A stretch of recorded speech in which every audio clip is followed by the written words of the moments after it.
What's good, everybody? It's your boy, Mr. 5050. Yes, your favorite father's rights advocate here on YouTube at Flawless Fatherhood. And we're going to jump into the Why Fathers Lose Custody 6 through 10 recap. All right? Again, it's just a quick little summary of 6 through 10. I said I was going to do it, so I'm going to get it done.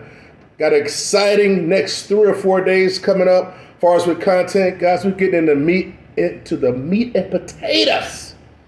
You know, it really makes me feel good that I can be able to share my wisdom and my experiences. Because check it, guys, like I always say, I've done the hard work for you. I've been through the trenches already. And guess what? You don't have to retain me for me to share this information with you. Because ultimately, I want all good fathers to be able to have possession, equal possession of their children. What's so wrong with that? What's so wrong with that? So listen, if you get any type of value out of this video, subscribe. If you've been checking out the videos and you haven't subscribed, subscribe for your boy. We're on the road to 900 now, so we've eclipsed 800. Congratulations, we got a handful more subscribers today after the YouTube short that I dropped today. So welcome to those individuals, and hopefully you too can get something out of this platform. You're a part of something great if you're a part of this platform. If you're subscribed, you're even a part of something greater. Let's get it done. Make sure you subscribe for your boy and like the video if you get any value, like I said. I'm going to go to number 10, right? So if anybody want to see 1 through 5, you can go and look at the shorts. Why Fathers Lose Custody. Each video is only a minute long. So if you want to go to 1, 2, 3, 4, 5, and go to 6, 7, 8, 9, 10, you can go do it that way. Or you can just watch the summary videos. So number 6 is not being an actively involved father, okay? And that's, you listen, I know it should be self-explanatory, like I said in the YouTube short, but listen, a lot of fathers believe that just being there and just paying the bills is enough. It really sucks because you have to be traditional. It's best to be traditional along with being able to be, I hate to say it, but modern as well, okay? Because if you're just 100% traditional and you're like, oh, I'm going to pay the bills, I'm going to bring the money in the house, I'm going to sit here while you cook for me and take care of the kids and have a rapport with the children. Once you break up and you're not involved with the children like that, you're not an active father, you're not in the business of doing day-to-day things with them and stuff like that, you have to be an involved father. Not just there in the physical, but they're in the mental as well. So that's very important, being an actively involved father. Just being there. I know plenty of fathers that are there in their children's lives, but they don't offer them anything. They don't share real world experiences with them, you know? Yeah, so it's important. Be an actively involved father. But now, see, I made that YouTube short today and I look back at it like, golly, I need a shave.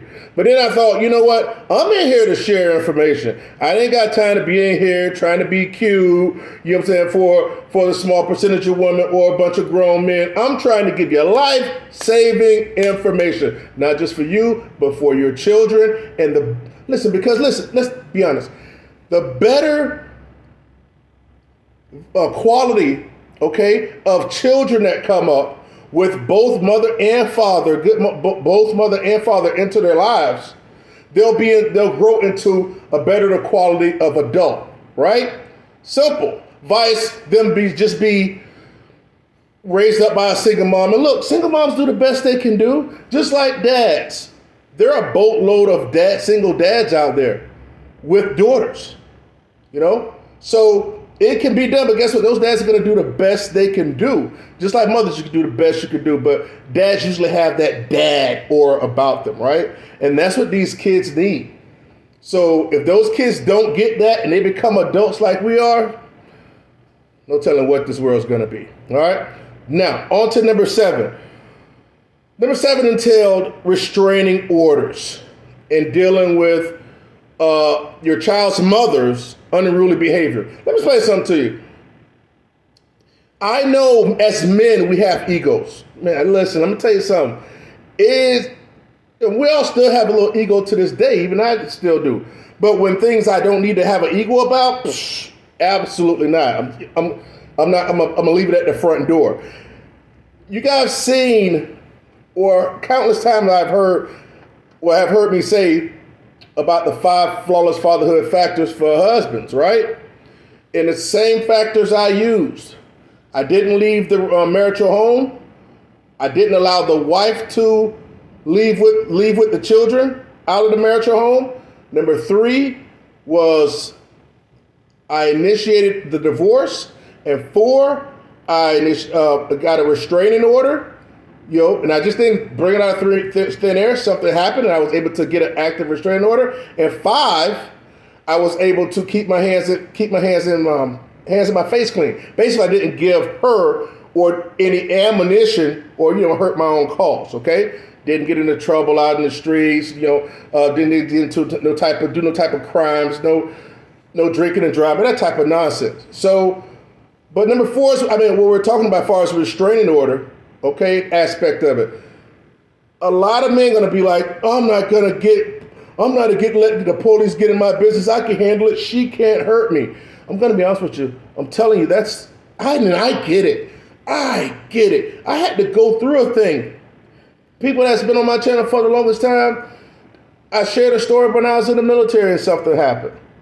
But we were young back then, probably 20, late 20s or something like that. And our youngest son was like 4 months or something. We got into it or something. And long story short, I ended up being detained. I didn't like being detained. I didn't like handcuffs on me. I didn't go to jail, anything like that, but it taught me a lesson. It taught me I wasn't going to let her get to the phone before me. Okay?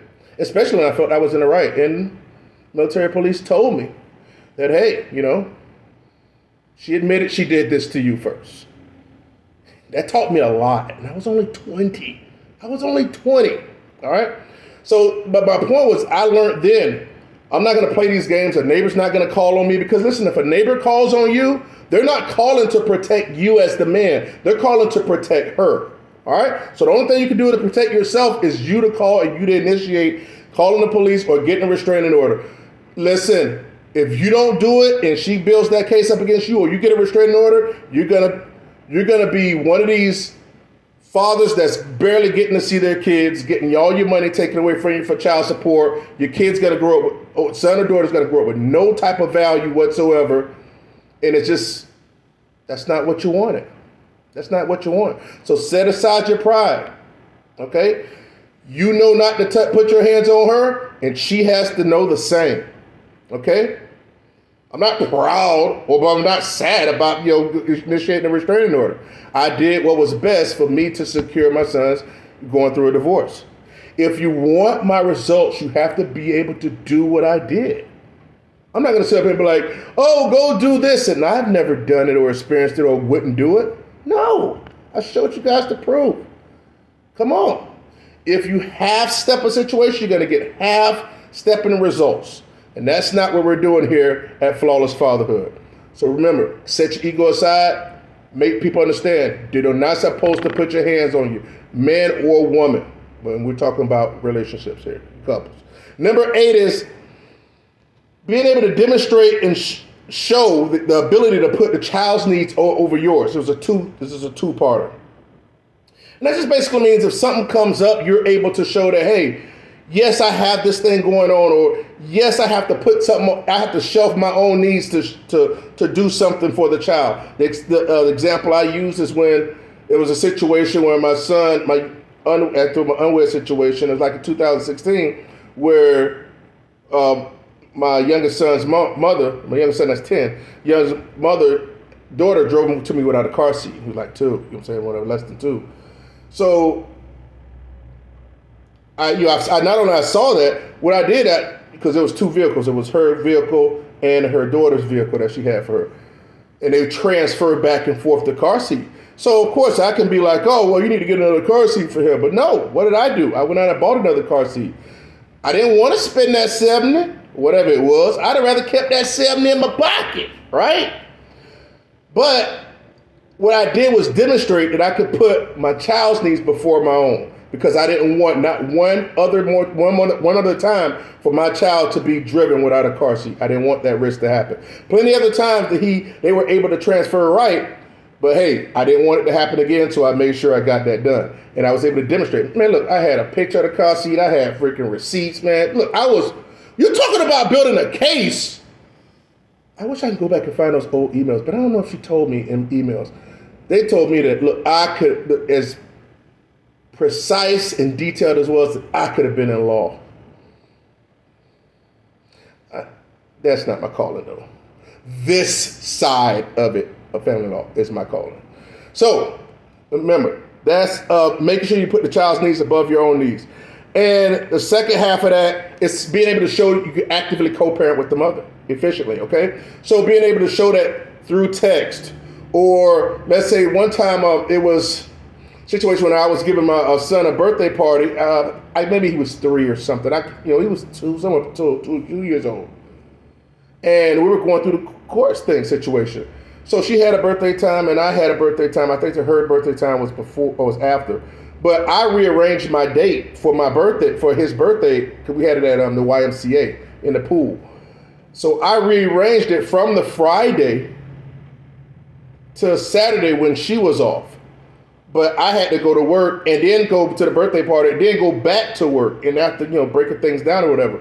So my thing was, I initially had it set for when I was on my day off, but since I knew she couldn't attend, and I did it for my son. I didn't do it for her, I did that. So it really, that actually showed that I was able, one of the countless reasons showing that I was able to effectively co-parent with her, even though we were going through waiting on the court situation before it even got here. So look, you just got to do what you got to do. I see some people talk about, pause real quick, talk about parallel parenting. I was talking on social media about somebody about parallel parenting, and it was basically parallel parenting is basically doing this and that. Basically, whatever the parent's doing on one end of the spectrum when they're at the other parent's house, you're hands off, and whatever's done at your house, she's hands off, whatever. But here's the thing. That's the way it happens here. I don't try to tell her what to do with our son when he's over there for his week. But he's here for my week, I don't expect to hear nothing either, whatever. So at the end of the day, I know you're not harming him and I'm not harming him either. So, but the difference is, when you look a little bit more into the definition, is that basically you're not doing anything together in the same space, even activities or sporting events. So I asked the guy, I looked at the definition, I asked him, so you go to sporting events, you attend the same sporting events with your child, whatever, and he said no. Now I'm like, man, that's some weak crap right there. I think the dude's already remarried and everything. I'm like, dude, in my head, I'm like, grow up. I'm like, that's your past. If my son's at a football game or whatever, and it's his mom's turn to take him, I'm not gonna not go to the game because she's there. I'll be honest with you. I feel as if people haven't gotten over what happened if they're behaving like that.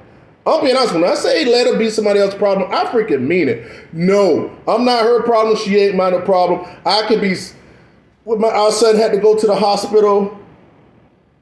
He had a little accident or something, probably about a month and a half ago. He had to go to the hospital. He had a little accident at school. Guess what? I called her. We met at the freaking hospital. No big deal. In the same room together for for all it took. I'm not gonna be like, I'm not gonna go to the hospital because you're there. You just let me know what's going on. Let me tell you, man, some parents are so shallow. Anyway, so those are two things. And number 8, putting the child's needs before your own and be able to actively showing that you can co-parent with the other. Look, this is very, very, very important for fathers, okay? Number 9, that's the military picture that I put actually as the thumbnail. I knew that's going to get a lot of hits too. I think I got like 2,000 views, 2.2. They'd be like, what the heck is this military? It was just intriguing. So I knew it was going to get some juice. But I put it up there because it was on topic. It was basically believing that it can't happen to you. A lot of fathers lose custody because they just believe it can't happen. Okay? And look, I'll be the first one to say, I was my ex-wife's first. We met each other when we were 16 years old. So, but guess what? That doesn't mean anything. Time situation, man, life will throw you a curveball. Life will throw you a curveball. So, like, I hear a lot of these guys on this side. Oh, you good? As far as like body count. Oh, she has too much of a body count. I'm like, that's a stupid argument. I get where they're going, but I'm like, look, my situation and my homeboy situation is like a brother to me. We both had girls that were uncut, whatever. That was period-driven in the morning snow. But guess what? Neither of our situations worked out. At the end of the day, life's going to come at you like it's going to come at you. But if you can't walk around thinking that it can't happen to you. Because if it does, you're walking around like this instead of having your guard. Now, granted, you don't want to stay around but you want to be equipped to knowing this. Hey, this can happen. Not to say you want it to happen, right? Like the one like I put in the video. Like Maya Angelou stated, hope for the best, but prepare for the worst. All right?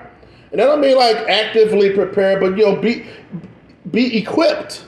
And that's what this platform is. It's to equip fathers with the know-how to where you can see signs of aggression, disrespect, this, that, and the other. That, hey, I might need to tighten up and get my P's and Q's online. Make sure I don't make these mistakes. Make sure that I don't finesse myself out of my children's lives. That's huge. So number 9 is not believing that it can't happen to you. And number 10 is basically the creme de la creme. When it's about basically for the married fathers, you already have the rights. I mean, I'm honest with you. That's really the main benefit of being married to me.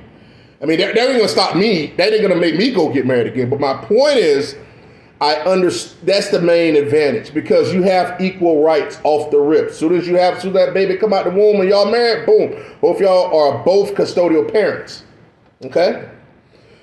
So that's all you married guys got to do is not screw yourselves out of the game. Okay?